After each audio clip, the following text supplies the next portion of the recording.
नमस्कार दोस्तों, इन प्ले खबर चैनल के एक और नए वीडियो में आप सभी दोस्तों का फिर से एक बार स्वागत है। ईपीएस 95 पेंशन धारकों की पेंशन वृद्धि को लेकर एनएससी राष्ट्रीय संघर्ष समिति और एनएससी राष्ट्रीय संघर्ष समिति के अध्यक्ष कमांडर अशोक रावत जी ने पिछले हफ्ते यहां पर जो है ईपीएस 95 पेंशन धारकों की मांगों को लेकर दिल्ली का दौरा किया है।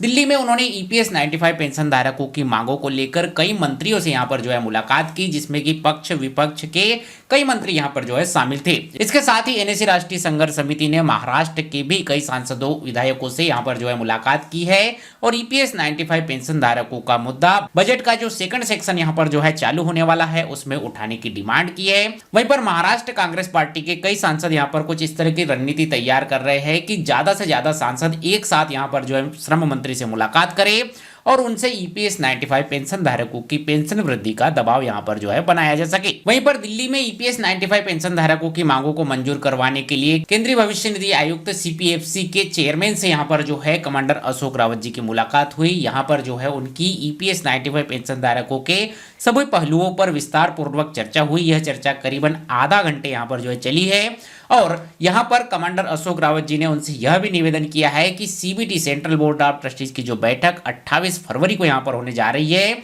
इसके अलावा CBT central board of trustees की एक बैठक यहां पर ऐसी बुलाई जाए जिसमें केवल ईपीएस 95 पेंशन धारकों का मुद्दा हो और केवल ईपीएस 95 पेंशन धारकों के मुद्दे को लेकर यहां पर सीबीटी के सभी सदस्य अपने अपने विचार यहां पर रखें और कोई ना कोई सॉल्यूशन यहां पर जो है निकल कर आए। क्योंकि 28 फरवरी को जो CBT central board of trustees की बैठक है उसमें कई सारे मुद्दे जो है यहाँ पर शामिल होंगे। तो ऐसे में ईपीएस 95 पेंशन का जो मुद्दा है उस पर जो है कम समय यहाँ पर लोगों को चर्चा के लिए मिलेगा। ऐसे में किसी फाइनल डिसीजन पर पहुंचना यहाँ पर जो है मुश्किल हो जाता है। तो कमांडर अशोक रावत जी ने ईपीएस 95 पेंशन धारकों की पेंशन वृद्धि को लेकर जो 28 तारीख को सीबीटी की बैठक है उसे केवल और केवल ईपीएस 95 पेंशन धारकों के पेंशन वृद्धि के लिए यहाँ पर बुलाया जाए या सीबीटी की कोई अन्य बैठक जल्द से जल्द केवल ईपीएस 95 पेंशन धारकों की पेंशन वृद्धि के लिए बुलाया जाए, इस तरह की चर्चा भी यहां पर जो है होती हुई नजर आई।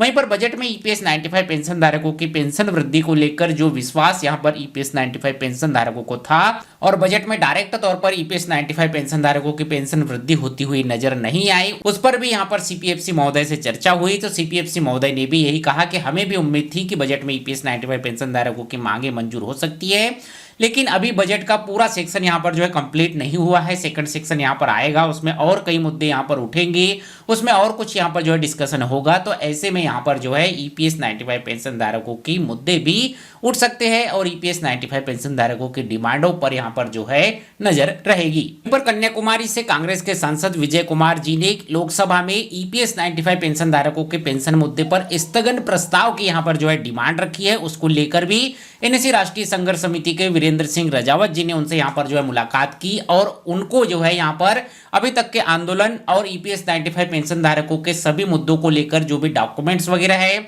जो प्रेजेंटेशन, जो पावर पॉइंट प्रेजेंटेशन यहाँ पर एनएससी की ओर से श्रम मंत्री को भेजा गया था, उसके सभी डॉक्यूमेंट्स यहाँ पर जो है उन्हें सौंपे हैं और उन्होंने भी कहा है कि इन डॉक्यूमेंट्स की मदद से इस मुद्दे को उठाने में जो है उन्हें यहाँ पर मदद मिलेगी।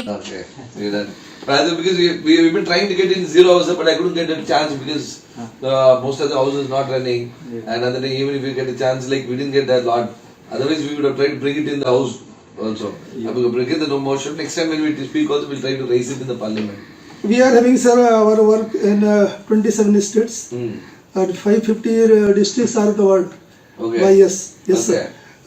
More than 250 WhatsApp groups are there here. Okay. Yes, sir. अब स्थगन प्रस्ताव के लिए यहाँ पर जो है 50 सांसदों की मंजूरी मिलनी होती है। तो यहाँ पर 50 सांसदों की मंजूरी मिल पाती है या नहीं, ये यहाँ पर जो है देखने वाली बात होगी। लेकिन हर तरह से ईपीएस 95 पेंशन धारकों के मुद्दे को लेकर चाहे राज्य स्तरीय सरकार हो, महाराष्ट्र की सरकार हो, वहां पर भी जो है दबाव बनाया जा रहा है, केंद्र की सरकार पर भी दबाव बनाया जा रहा है। ईपीएफओ श्रम मंत्री से भी यहाँ पर जो है मुलाकात और चर्चाएं चल रही है। वहीं पर लोकसभा और राज्यसभा में भी अलग अलग सांसदों की ओर से अपने अपने तरीके से यहाँ पर जो है ईपीएस 95 पेंशन धारकों का मुद्दा उठाया जा रहा है। तो यही कुछ अपडेट्स आप सभी के साथ शेयर करने थे। आई होप आज के इस वीडियो में दी गई इन्फॉर्मेशन आपको पसंद आई हो। ये वीडियो जानकारी आपको अच्छी लगी हो तो वीडियो को लाइक कीजिए, अपने सभी दोस्तों के साथ शेयर कीजिए। मिलते हैं आपसे अगली वीडियो में, तब तक के लिए जय हिंद, वंदे मातरम।